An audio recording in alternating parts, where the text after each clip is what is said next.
because of what I said some videos ago, that I'm not really in the mood for anything, and yeah, not sure how this channel will continue, I wasn't planning on doing a Halloween doll this year. But then I made my Lolita doll, and somehow this led to me wanting to do something creepy. This Blythe doll was originally bought to be turned into a Lolita as well. You might already be aware of that she won't end as a Lolita, but she will end as a kind of horror doll.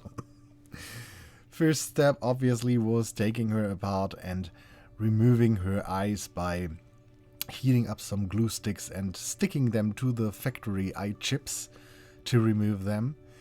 And I had an idea that I wanted to try on this doll, and you might notice on my by my voice, or by the way of me phrasing it not being too enthusiastic, it didn't work quite as nicely as I wanted. But the idea was to use buttons for eyes.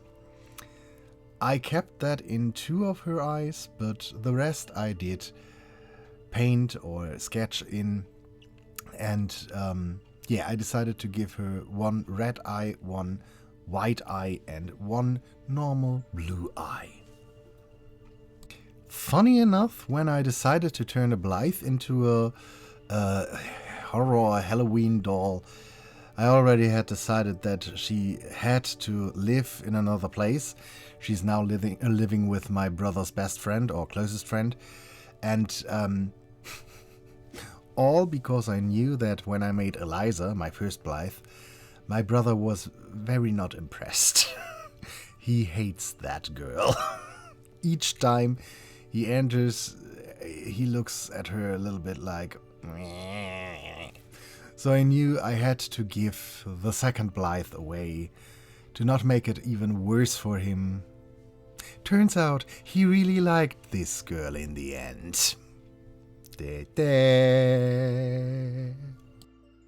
My initial idea with her was to have her a bit more on the creepy side, but not as much. But yeah, the buttons as eyes don't look as creepy as I hoped. It is a little bit better now with the red, but when they are inside, they do look a little bit too normal for me. I will keep 1 of them, and I will keep those that look off to the side, but I will remove these that look to the front, these, and replace them with basically a blind eye, because now we have the 2 blue ones, we have the 2 red ones, the button ones, and 2 that are more grayish. And then I'm going to draw red lines all over the eyes, because she will be the Halloween doll now. You might already know that because you watched the video for Halloween. I didn't know it until now. What I want to do is carve a tear, a break somewhere around the eyes. Then I will leave her like this, just put on some MSC, and I am going to repaint her in a more grayish skin tone, so she looks a little bit like an old creepy doll, and I will paint in some more cracks. The eyelids will get more gray, and yeah, then she has the 1 normal eye where she looks off to the side and still might look okayish, cute-ish. Then she has the demonic red eye with the little pupil. Then she has the button eyes. And then she has the blind white-ish eyes with the veins all around. And I do think I might... maybe I can draw in some veins that don't interact with the... or don't distract when the button is visible, but you have red on the two eyes that look straight ahead, because the more innocent blue and the slightly creepy button eyes are those that will look off to the side. The red eyes and the blind ones will stare directly at you. I did try to carve her facial tears, breaks, whatever, with carving knives, which didn't really work for me. I assume they are not sharp enough because they were just cheap things. But then I used an X-Acto knife, which worked quite nicely, and I deepened them a little bit with files, which, yeah, ended up giving me a rather okay-ish look. I was not too impressed by it yet, but yeah, in the end I was quite happy with how she turned out. With her irises, or no, with her eyeballs and the last pair of irises done, I then gave her some sprays of MSC and started the repaint. I decided to water down a bit of, watercolor paint, surprise, surprise, and draw on some veins. I wanted to give her some blue and red veins, even though I want her to look like an old doll. I thought it would be even creepier if you could see veins underneath. And then I did my best to cover them up again. So it only looks like translucent skin. I think I was a little bit heavy-handed with that. It was my first attempt on something like this, or painting in veins before. I think they would have been better a bit lighter, but after going over it with, I think, 5 layers of soft pastels, it did look okay. It was a bit too dark for my liking, but I think still on the okay side. My overall idea was that I have a doll that is supposed to look like a doll and be a doll, but that because of the veins and of the darker areas where on a human the skin would be thinner, so you see more of the blood vessels underneath, it looks a little bit like as if there is, life inside this doll, inside this cracked and old and neglected doll, as if she is possessed. My gosh, I try to say what I mean all the for the 6th time now. English is hard today, so I wanted to make her look possessed, as if there is something inside this just neglected doll.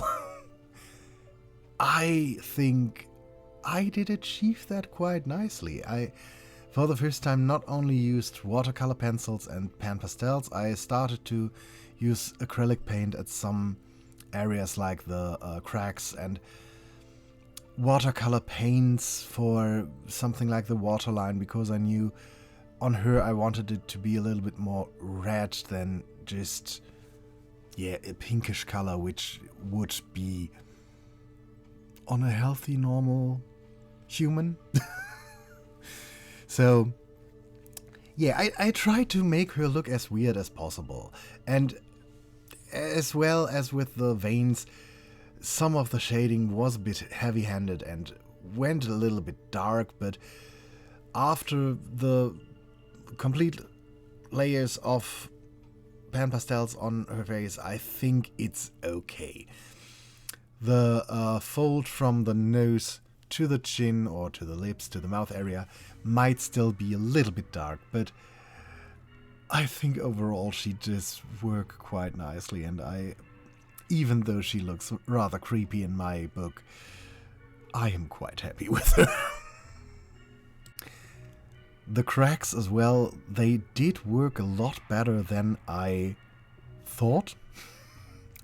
I was not very sure when I did the first sketching in with a black pencil if they really look the part, but I think in the end they turned out rather cool.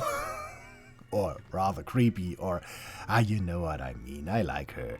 She looks creepy. It's a strange doll, but I'm happy about her. And I was a little bit sad that I gave her away, but the one that got her was so happy about her that was completely okay in the end with me. Because he was so thrilled about her, our little spooky girl.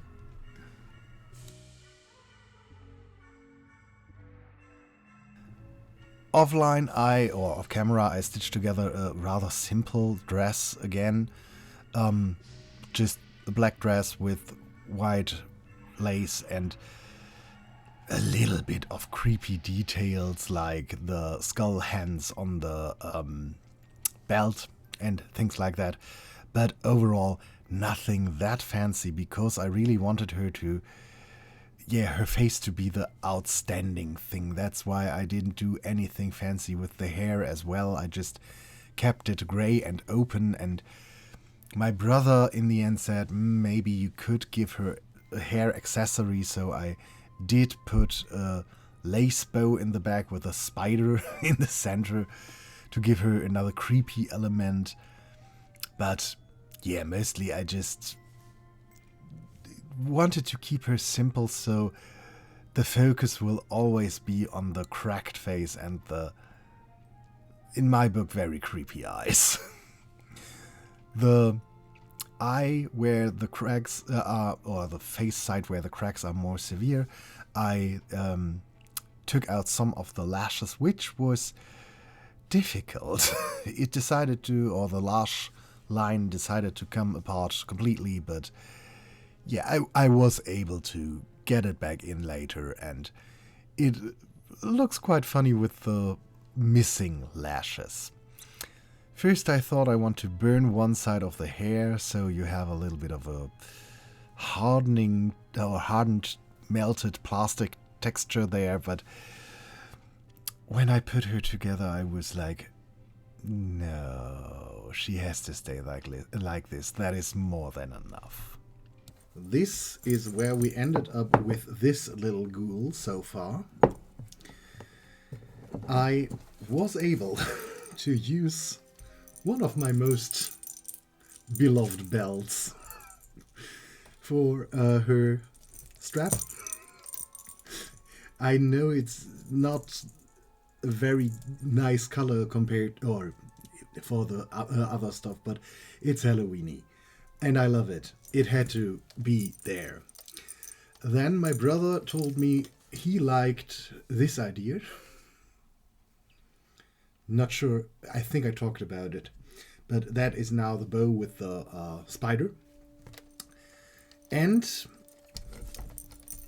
I now want to add, first of all, the shoes, the socks, and can you please stand? Thank you. I thought using one of these, I have quite a lot of those, would be quite a